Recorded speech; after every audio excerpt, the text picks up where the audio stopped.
Okay, team, here's what's been happening on Ghostwriter. The facts. First, a fire burned out the back room of Mr. Brinker's store at 7 o'clock the same night Jamal delivered a note to Brinker. Then, Brinker accused Jamal. I betcha he's the one who burnt down my store. And the police are on the case. Where were you last night at 7 o'clock? But so are Jamal's friends. Gabby and Tina are making a video to clear Jamal and a casebook to keep track of the suspects and evidence.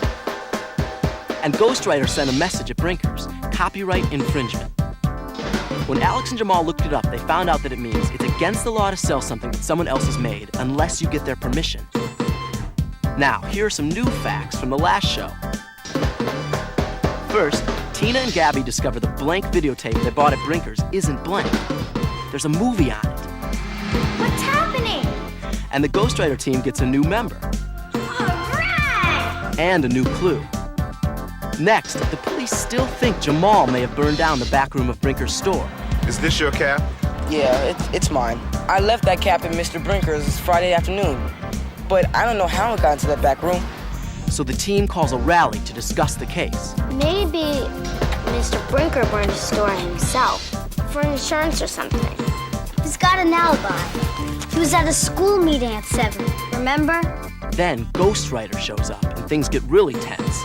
Police arrest warrant, Jamal Jenkins. Guys, you've got to find out who did this, or I'm going to jail. Will Jamal take the heat? Or can the team figure out who really set the fire in time? Could it be the kid with the firecrackers Jamal saw outside Brinker's? Or Mr. Brinker himself? The team thinks he's got an alibi. And what about the man Jamal saw delivering boxes to Brinker's the night of the fire? Get a pencil in your casebook out and keep track of the clues, because the Ghostwriter team is on the case.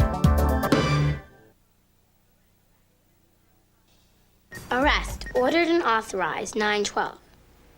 Guys, we've got to find out who did this, or I'm going to jail. Why would Mr. Brinker have a tape with a movie on it, but no label? And what does it have to do with the fire? It's gotta mean something. Look! Is that the firecracker kid? Yeah, come on. Hey, wait up!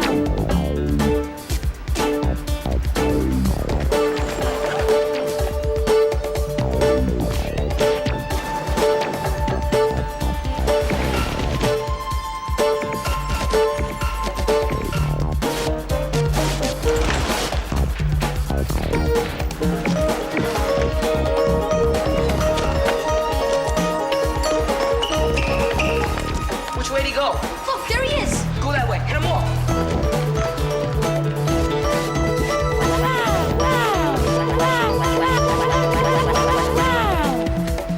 Where'd he go? We lost him. He did it. He must have. Why else would he run away?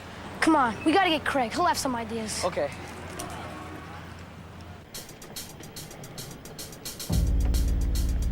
That's the truck.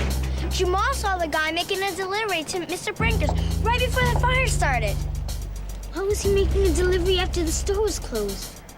And why is he working on Sunday? Let's go ask him.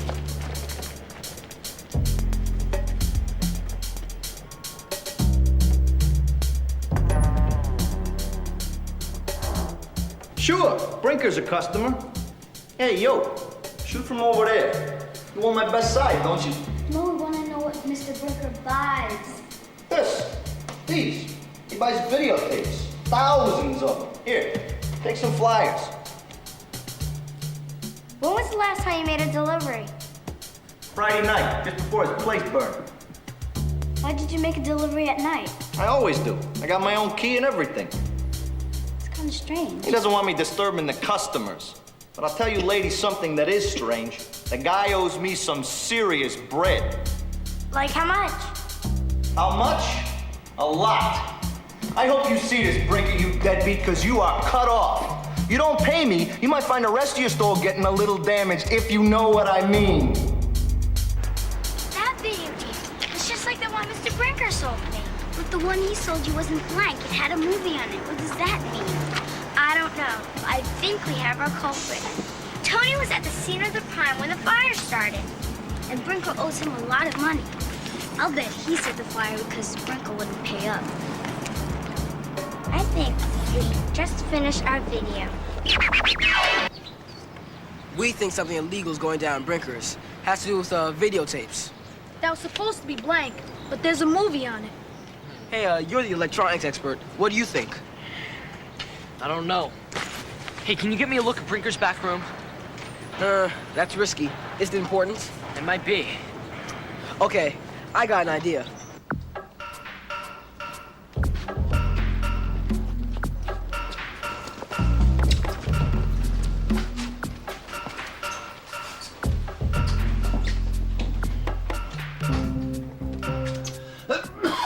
I told you I never heard of any Gregory Gargantua.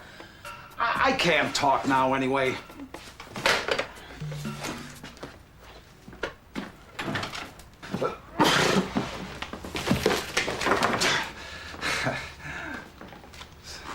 Here you go, number 243.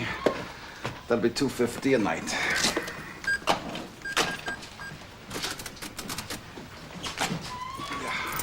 Okay, enjoy.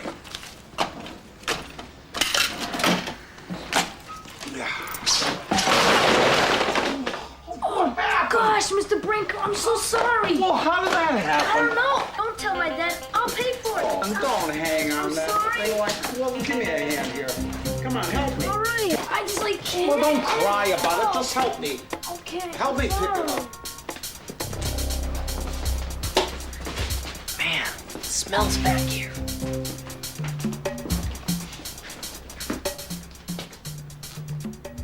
Hey, Greg. What are we looking for anyway? I'll know it when I see it.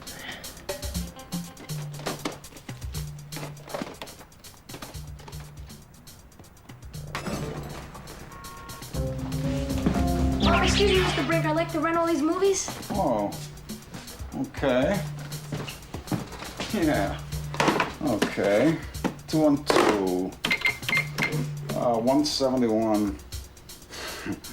Yeah, 171.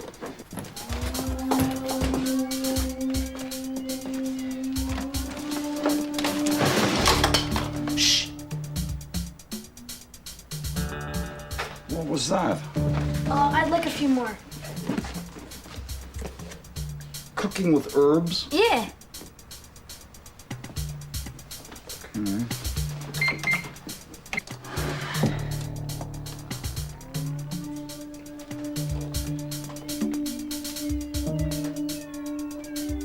Man, that cigar smells.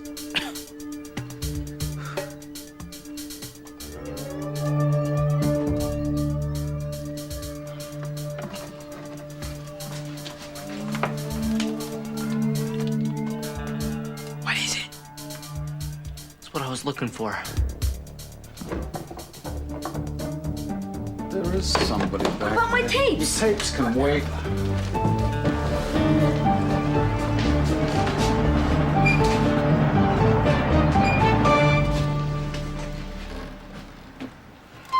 Brinker's setup in there is wild. Hey, guys. You see anything? Yeah. It's kind of suspicious. How could you tell? Well, the VCRs, the way they were set up, Uh-huh. he can make a bunch of copies from just one movie. Is that wrong or something? Well, if you take big-time movies and you copy them and then you sell a lot of them, yeah, it is. But we got no proof of that. We only got that one tape Tina bought. So what's that got to do with the fire? I don't know. It doesn't help me much either, does it? I don't think so. It's too early. All right, Gabby. You gotta do this before school. Okay. Help me write the script. Gotcha. What do you have so far? Who burned Mr. Brinker's store? We know, and the answer may surprise you. Let's start by setting the scene. Cool. Now, we need some words to describe the scene, the night of the crime. Why? To set the mood. We don't have the video from that night, so the words have to show what it was like. Okay, it was dark. Dark. Good. It was Friday night, and the store was closed. Yeah. And it was 7 o'clock. It was a full moon. Yeah, but how about it hadn't rained in days? The store could have been dry. So it burned faster. But it didn't burn faster. We know it burned slow. Gabby, you forgot what we were trying to do. No, I didn't. What we were trying to do again? We were trying to set the mood. Well, we did enough of that. Dark, Friday night, store closed, and 7 o'clock. Okay, so let's get to the facts. Right, where was Mr. Brinker? And when did he close up? How long did the fire burn? And what time did he...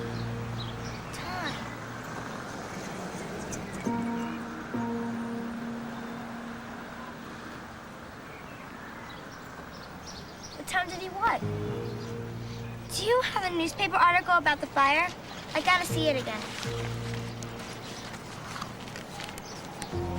Brinker Electronics, the morning after.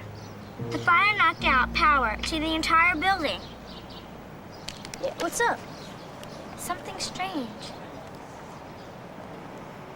We gotta rally. We got school. Then we'll do it after school. Come on. Aren't you gonna shoot the opening? No.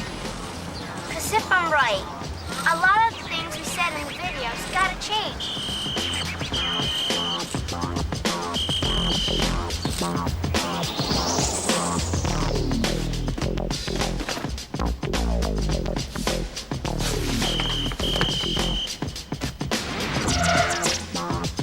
Rally.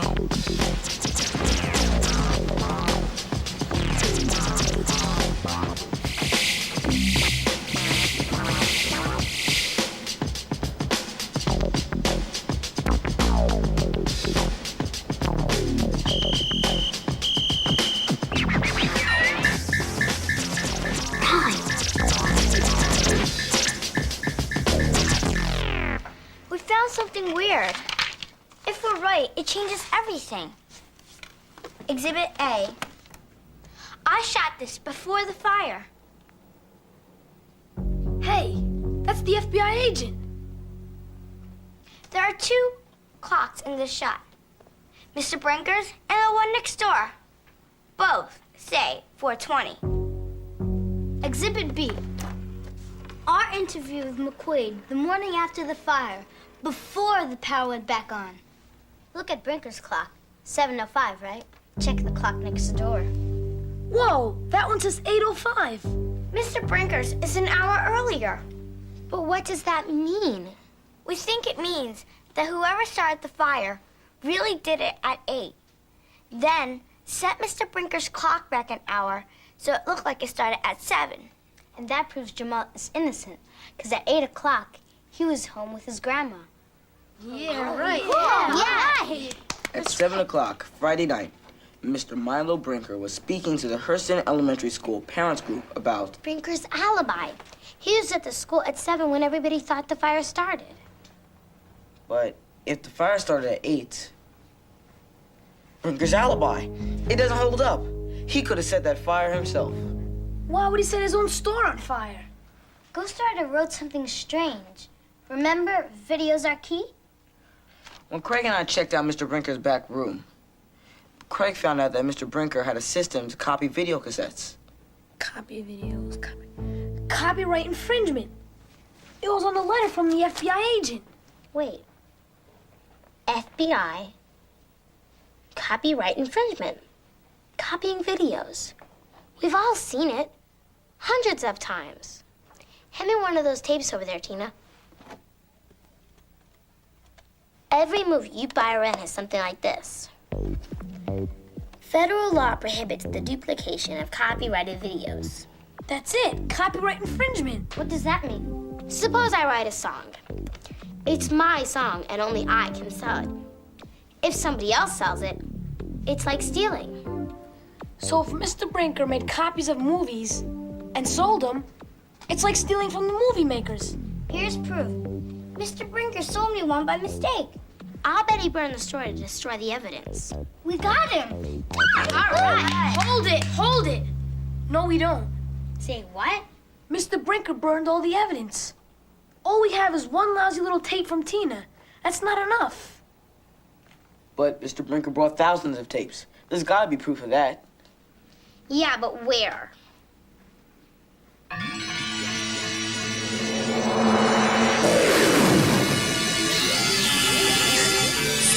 Ghostwriter!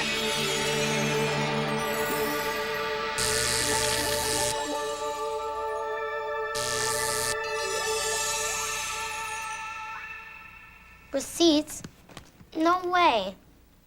Mr. Brinker's records burned up in the fire. What receipts? Man,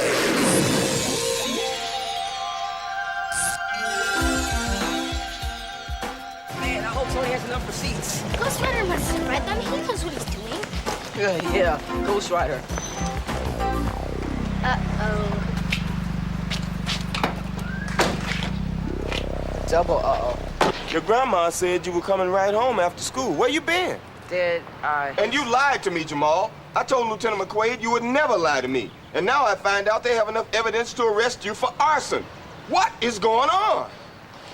Dad, I wanted to tell you, but first, the police and... Son, I have a warrant for your arrest.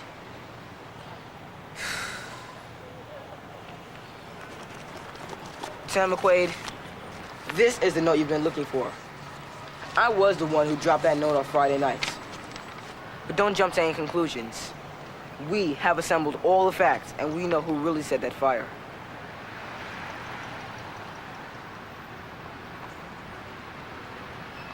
Excuse me, Mr. Brinker?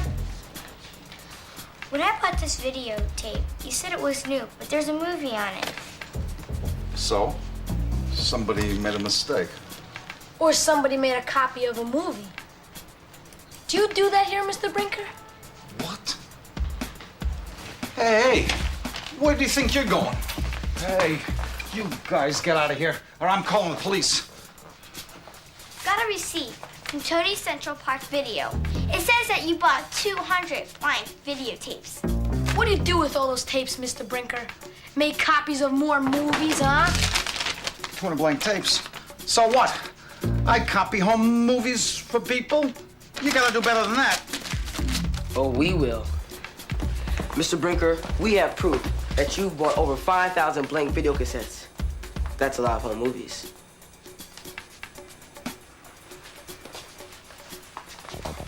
Oh, let me just see those. Oh, yeah. Yeah. Well, those 5,000 blank tapes. Yeah, I remember those. Going somewhere, Mr. Brinker? I got him, McQuaid. I got him. Arrest him. Sorry. Jamal's not a suspect anymore. But he was here when the fire started. Yes, he was here at 6:59. We have proof of that now. This is the note he dropped off. Well, then he was the guy in the surveillance video. Arrest him. Just a minute. Jamal, could you read the note, please?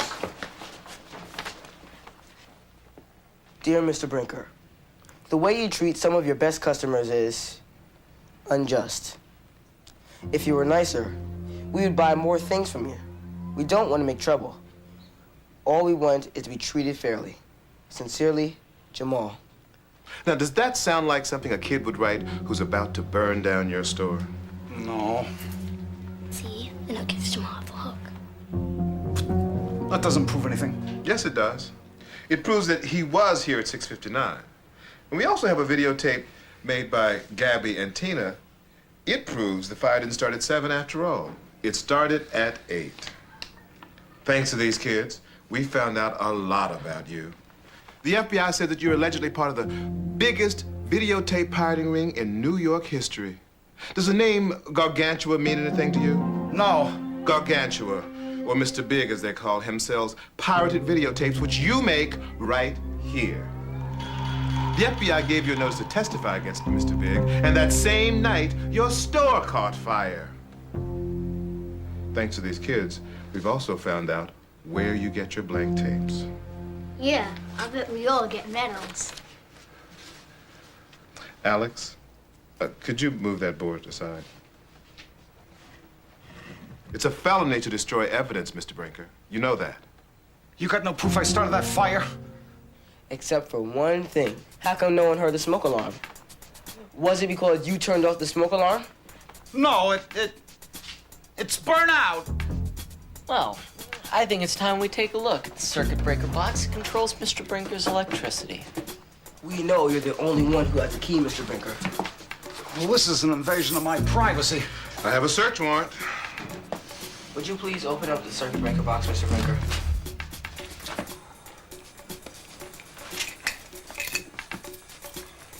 Okay, now, if the switch is on, then yeah, the alarm is burned out. But if it's off, that means he turned it off.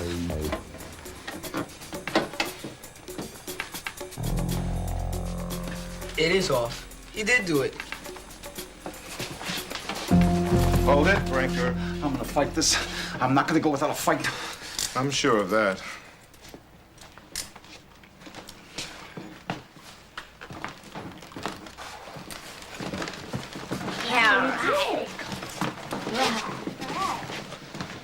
Hey, Dad.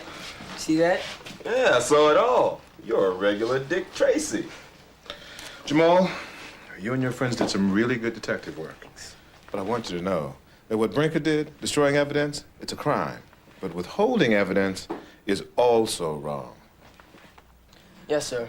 I see that now. I'll be in touch, Mr. Jenkins. Thanks, Lieutenant. Well, this is a tough one. I'm proud of what you and your friends did. But I can't forget you weren't honest with me. Yeah, I know. Sorry, Dad. I think we need to have a family meeting to talk about this. Yes, sir. Of course, we'll have time for that now, since you won't be going to jail.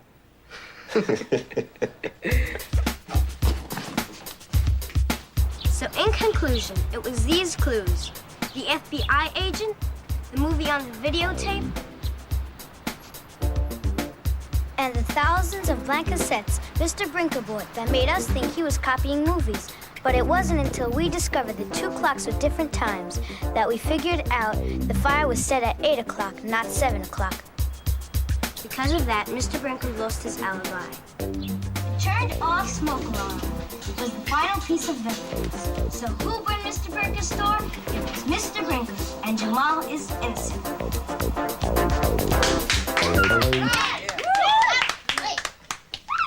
That was great, guys. Thanks, you guys. Got That enough was to great, you guys. And now it's time for some sweet, creamy, lemony, delicious... The cake! The cake! The cake! Oh. My dad made this to celebrate Jamal's being cleared. You guys, I got something to say. First of all, that video was fantastic. And secondly, I gotta thank you guys. If it wasn't for you, I'd be in some deep trouble. Yeah! Yeah. Still one thing I don't understand. What's that? Well, how did you guys figure out what it said on the FBI letter? You know, like copyright infringement and all? It's kind of secret, Craig. Look! What's going on? Wow! Jamal! Yeah. Don't worry, Craig. It's cool. Wait, Craig! All right.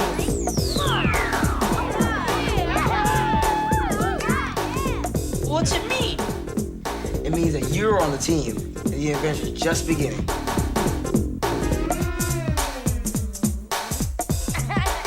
Cool, all right. Friends are forever. Friends are always true. If you get in trouble, a friend will help you through. Friends are forever. Friends are always there. When you have a friend in trouble, gotta show him that you care. Friends are forever. Friends help each other. Friends stick together, holding on. Friends forever, helping each other, staying together, trying to hold on. When you need a solid friend, together we'll be strong.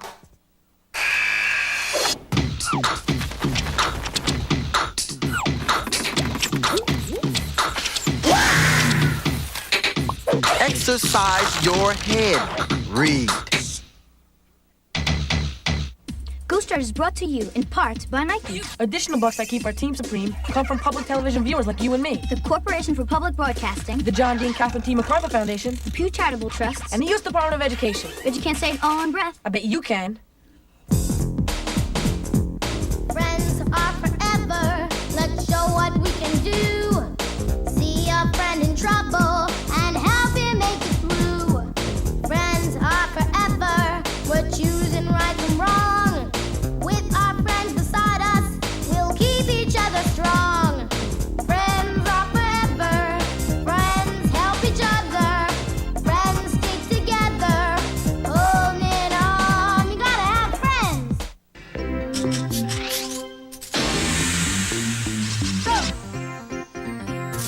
Ghostwriter! Ghostwriter was originally produced for the Public Broadcasting Service. Read more about Ghostwriter and the Ghostwriter team in these Bantam books.